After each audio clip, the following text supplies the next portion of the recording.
During the Brian Kohberger sentencing hearing today, we had local defense attorney Steve Harwood in the studio with us to provide some legal analysis about today's proceedings. I had the chance to ask him about his key takeaways. All right, joining me here on set is local defense attorney Steve Graham to provide some legal analysis about today's proceedings. Steve, thank you for joining us. First question I have, just kind of your overall reaction to today's sentencing hearing.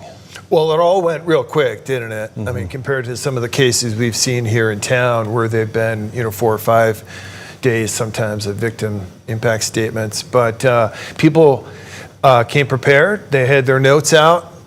They told Kohberger exactly what they wanted to say and then sat down.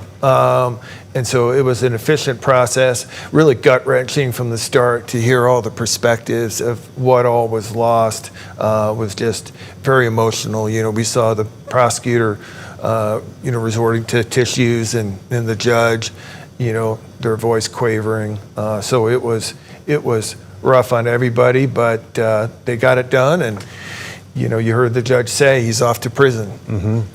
We are now more than 2.5 years since these 4 murders took place. And ever since day one, people have been searching and wanting to know any kind of a motive for the killings. Today, we found out from investigators they were never able to uncover any kind of motive. And what do you make of that? Well, a prosecutor doesn't have to prove motive to get a conviction, but the jurors often want to know, and certainly the public doesn't.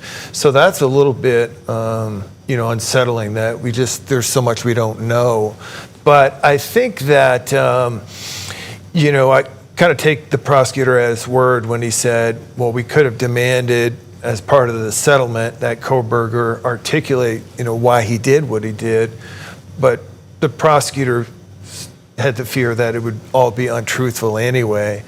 So, you got to give him, some deference there. But it's just going to be fodder for, YouTubers and crime documentaries in the years to follow. Because why would somebody out of nowhere why these kids? Why 1122 King Road of all the places?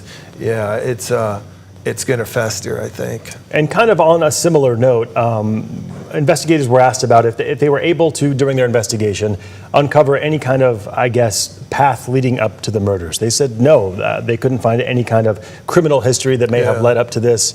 What do you make of the fact that Kohberger seemingly went from committing no real serious crimes ever to a quadruple homicide? That seems pretty rare. It is. Kohberger broke the mold, I think, on that, because what criminology and forensic psychology tells us is that there's signs along the way if you can just determine them. And he had some struggles in life, but no prior criminal history at all, no real documented encounters with the police, no antisocial behaviors that manifested themselves. You compare this to, other cases across the country, and it just stands out. And it's going to kind of leave people with their heads scratching. We have time for maybe one more brief question, about 15 seconds left.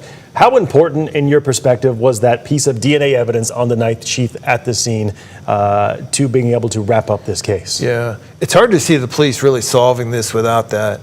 During the press conference, you heard the investigators say, well, maybe we could have just ruled out every white Hyundai Elantra in the Northwest, car by car, but I think that would be difficult. It's really, that was his one big mistake that really made the things kind of collapse on the defendant, is just leaving that one little bit of DNA on the sheath. So, yeah. Lucky for the investigators, they had that. Indeed. All right, Steve Graham, local defense attorney. Appreciate your time and perspective. Good to be here.